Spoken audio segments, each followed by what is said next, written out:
The hidden birth of the responsible child. It all begins quietly, an emergency that only a child's heart can register.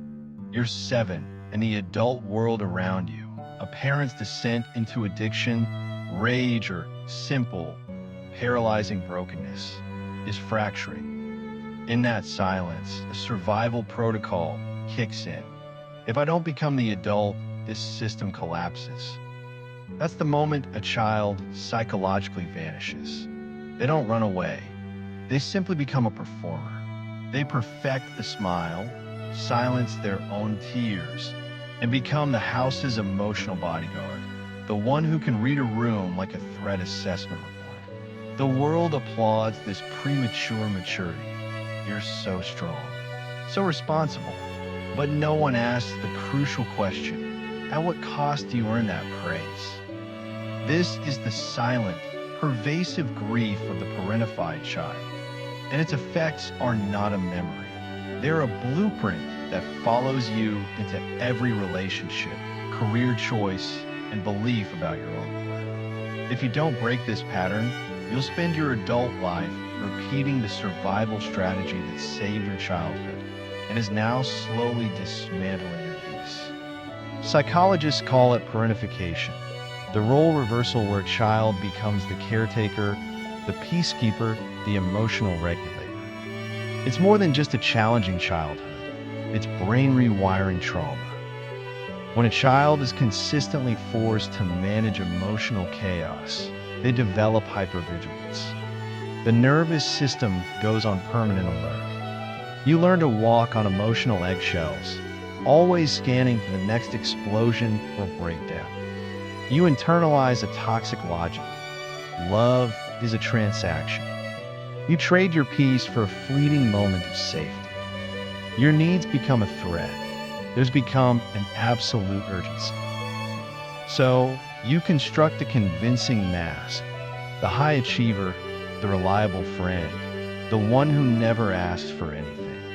You wear this identity so well that the world, and you, forget it's a performance. But beneath the surface, the inner child you buried is not dead. They're still screaming the core wound. Why was no one here to protect me?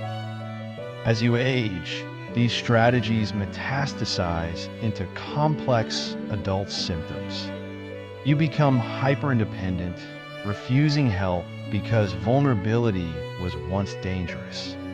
You struggle with rest because productivity is the only currency of self-worth you were taught. Peace feels suspicious, and stillness feels wrong because your nervous system accepts chaos as its baseline setting. This is the tragedy. What saved you then is imprisoning you now. You are a high-functioning adult, but the neglected child is pulling the strings. You overachieve to earn belonging. You stay silent to avoid abandonment. And you carry a secret, heartbreaking fantasy. The hope that someone, a partner, a friend, a boss, will finally see past the mask, tell you it's okay to fall apart, and hold the child you never got to be. The first step to healing is not to fix yourself, but to witness what happened. You must stop gaslighting your own history with phrases like, "It wasn't that bad. Others had it worse. I turned out fine." Fine is the final, most sophisticated mask. What kind of adulthood do you inherit when your childhood trained you to be strong at the expense of being soft and to fix others while ignoring your own fractures? You inherit a life where you are perpetually holding your breath. No one is coming to rescue the child you buried. You're the one who must go back and hold their hand. You are the one who must finally speak the truth they never heard. You didn't deserve that. You were just a child. You get a rest now. This is shadow work. Not bypassing, not performing, but turning toward the grief you never had time to feel. Weep for the lost innocence, mourn the necessity of your early strength. That grief is not a weakness. It is the proof of your healing. Ask your inner child, What did I need back then that I never got? The answer might be, I needed to play, rest, and laugh without fear. I needed to know it wasn't my fault. You stop seeking a parent in your partner.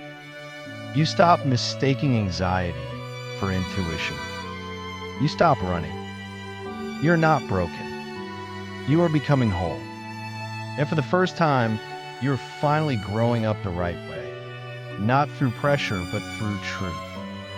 You lost your childhood, but your future is still yours to write.